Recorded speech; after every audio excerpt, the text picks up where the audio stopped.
እኔ አንድ መረዳት ያለብን ነገር አለ ብዬ የማምነው ነገር አለ።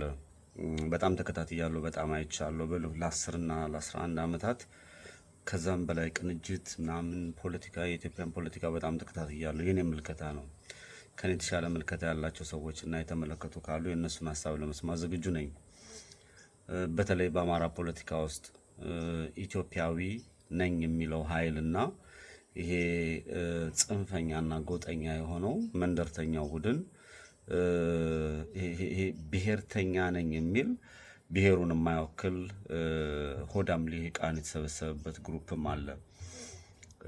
ከዚህ መካከል በጣም በርከት ያሉ ዋጋዎች ተከፍለዋል። የመጣሁባቸውን መንገድና የተራመድኳቸውን ጎዳናዎች በሙሉ አውቃቸዋለሁ። ማን ከምን አንጻር ምን እንደሚል ቢያንስ ከአንደበቱ የሆነ ነገር ሲወጣ መረዳት የምችልበት አቅምም አለኝ። ይህ ሁሉም ኢትዮጵያ አይቶታል የሚል እምነት አለኝ። እኔ አሁን መናገር እንፈልገው ግን በአንድ ነገር ነው።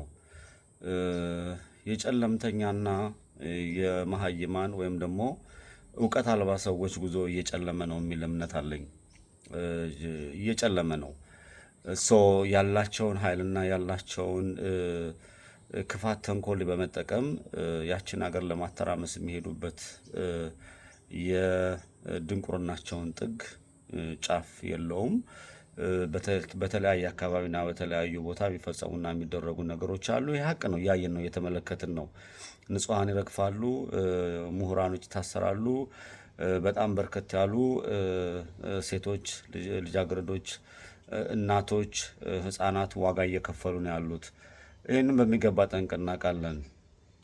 አሁን ግን እኔ እየተሰማኝ ያለው በአማራ ፖለቲካ ውስጥ የአማራው ፖለቲካ የመርካቶ ገበያ ጥቅም ማግኛ የደም ነጋዴዎች፣ በርከት ያሉ ውንብድና የሚፈጽሙ ሰዎች፣ በብልጠት በሴራ በክፋት በተንኮል የሰለጠኑ ሰዎች በዚህ ትግል ውስጥ ገብተው በጣም በርከት ያለ ዋጋ ሲያስከፍሉን መጥተዋል ይመስለኛል። አሁን ይሄ ትራንስፎርሜሽናል ቼንጅ የሚባለው ወይም ደግሞ ይሄ ራዲካል ቼንጅ የሚመጣል የሚል እምነት አለኝ። አሁን ከፊታችን የሚመጣ የሆነ የሚለወጥ ነገር እንዳለ ይሰማኛል።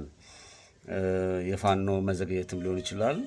ሲደረግ የነበረው ትግል እያንዳንዱ ማህበረሰብ የተረዳበት አንግል አለ። ይሄን የተረዳው አማራን ህዝብ ማሸነፍ እንደማይችል የተረዳው ገቨርንመንትም ተብሎ የተቀመጠው የአብይ አህመድ ጄኖሳይደር ቡድንም እነ ሽመልስ አብዲሳም የህወሓትም ይሁን የኤርትራ ኃይሎች ወይም ደግሞ የኦሮሞ ልሂቃንን የሚሉ ፖለቲከኞችን ለማየትና ለመገምገም ሞክሬያለሁ። በጣም በጣም የገባቸው ነገር እንዳለ ይሰማኛል። የአማራ ፖለቲካ እነሱ በመጡት ልክ ተቀብሎ ማስተናገድ የሚችል ሰፊ የሆነ በእውቀት የተሞላ በእውቀት ደረጃ የተንደላቀቀ በእውቀት ነው ያልኩ ያለሁት የተንደላቀቀ እንዳመጣጣቸው ሊመልስ የሚችል ኃይል ተፈጥሯል።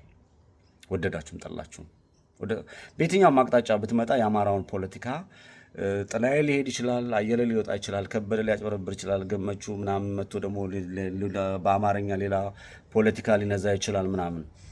የአማራን ፖለቲካ ግን ወደዳችሁም ጠላችሁም አመናችሁም አላመናችሁም በምንም ነገር የሚቀለበስ ሆኖ አይገኝም። በጣም በርከት ያለው ማህበረሰብ ነቅቷል። በጣም በርከት ያለው አውቋል። ሴራ ምንድነው፣ ክፋት ምንድነው፣ የፖለቲካ ትንተና ምንድነው የሚለውን የአማራው ህዝብ እያለ እንዳንዳንዱ ገብቶታል። ከስር ያለው ወጣቶቹ ምሁራኖቹ ራቅ ብለው ተመልክተዋል። ቀጥሎ የሚመጣው ነገር ምንድነው የሚለው ላይ ነገር ግን ምን እንደሚመጣ እንግዲህ ይሄ የተዘጋጀው ኃይል በተለይ ይሄ ሰፊ ማህበረሰብ ያለው የተዘጋጀው የአማራ ልሂቅ ወይም ደግሞ የአማራ ጉዳይ ይመለከተናል የሚል ያደፈጠው ኃይል ነበር ያስቸገረው። ያደፈጠው ኃይል ለዛ ህዝብ መላይዝ መፍትሄ ይዞ ይመጣል። እንግዲህ እሱ ምን ይሆናል? ግን ፖይንቴ ምንድነው? የአማራውን ትግል በምድር ላይ ፋኖች የሚያደርጉትን ትግልም ይሁን ፖለቲካሊ ትርጉም ተስቶ የሚሰራው ሶሻል ሚዲያ ላይ የሚሆን በምንም ቦታ የአማራውን ትግል መስበርና መቀልበስ የሚቻልበትን የፖለቲካ ምህዳር መፍጠር አይቻልም። ከፍተኛ የሆነ በእውቀትም የተሞላ ከፍተኛ የሆነ የበቀልተኝነት ስሜት ያለው ከፍተኛ የሆነ የአባቶቻችን የሀገር ወዳድነት ፍቅር ያለው ከፍተኛ የሆነ የወገኖቹ መረገጥ፣ መሰደድ፣ መገደል የሚያንገበግበው አማራ ነኝ የሚል ሀገሩን የማያወድ ትውልድ መጥቷል።